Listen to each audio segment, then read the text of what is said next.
The air in Santorini carried memories, salt and sun-warmed stone, the kind of scent that etched itself into skin and consciousness. Lauren stood on the edge of the caldera, the Aegean Sea unfolding beneath her like a liquid sapphire, its waves whispering ancient secrets just beyond comprehension. Behind her, Daniel wrestled with his camera, his movements precise and measured, muttering about light and composition. But Lauren wasn't seeing the landscape. Her attention was drawn to a man across the terrace, dark-eyed, with a smile that cut through the evening's hazy warmth like a blade of sunlight. Their eyes met, a moment suspended between breath and possibility. His gaze lingered, weighted with something undefined, before he turned away, his laugh an echo that resonated deeper than it should. Just a look, she told herself. A fleeting moment. But as Daniel adjusted the camera, urging her to smile, Lauren felt that gaze burning into her skin, marking her in ways she couldn't yet understand. The golden light of Santorini softened the world's edges. And something inside her, something long dormant, began to shift. Foundation stone Lauren and Daniel embodied the definition of a perfect couple. High school sweethearts who transformed their connection into a thriving boutique marketing firm. They seemed to move through life with a synchronicity that others envied. Daniel's analytical precision balanced Lauren's creative spontaneity, their professional and personal lives intertwined like carefully designed algorithms. But algorithms, like relationships, can develop unexpected glitches. The cracks had been forming slowly, almost imperceptibly.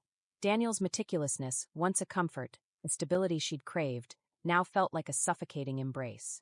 Every decision became an interrogation. Why this restaurant? Why that hotel? His questions, once expressions of care, now felt like invasive cross-examinations.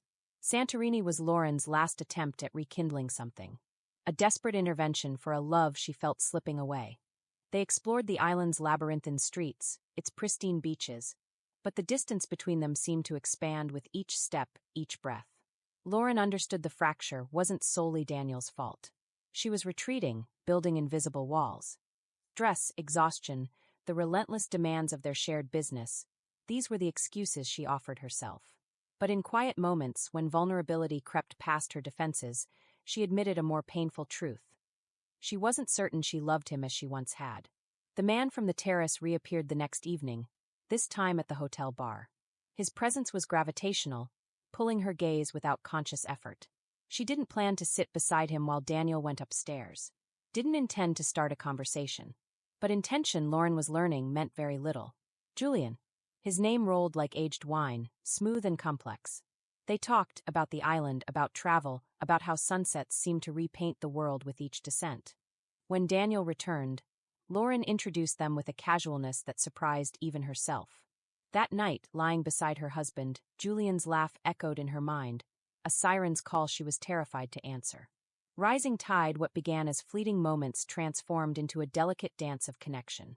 A casual wave in the lobby became shared drinks, which evolved into stolen moments on secluded beaches. Lauren told herself these encounters were harmless, mere attention, a brief escape from marital monotony. But the thrill was undeniable. Julian represented possibility, a spark in the growing darkness of her relationship with Daniel. Daniel wasn't blind. He noticed her restlessness, the subtle shifts in her demeanor.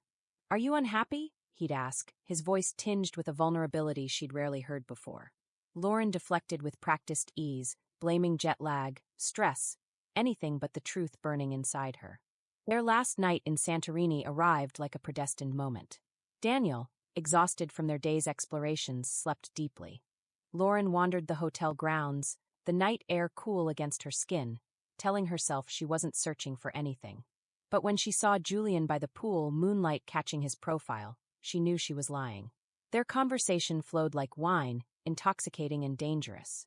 When Julian kissed her, it was electricity, a jolt awakening something long dormant. But guilt crashed over her like a wave, and she pulled away, fleeing back to a husband who didn't yet know how close he was to losing everything. Lightning strike returning home meant confronting the aftermath of Santorini.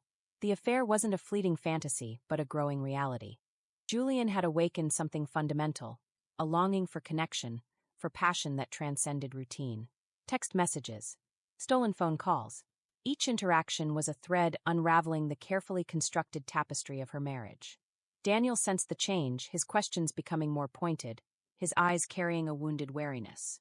The inevitable explosion came one evening when Daniel discovered the messages.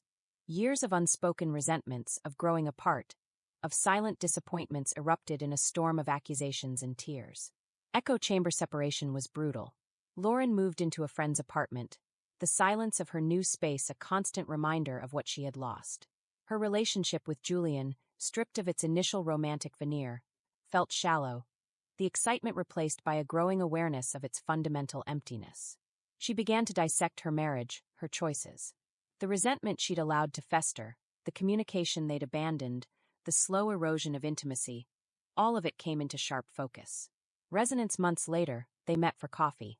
The conversation was a delicate negotiation, filled with pauses heavy with unspoken history. "I don't know if we can fix this," Lauren said, her voice a fragile thing. Daniel's response carried both uncertainty and hope. "Neither do I. But I think we owe it to ourselves to try." Therapy became their lifeline.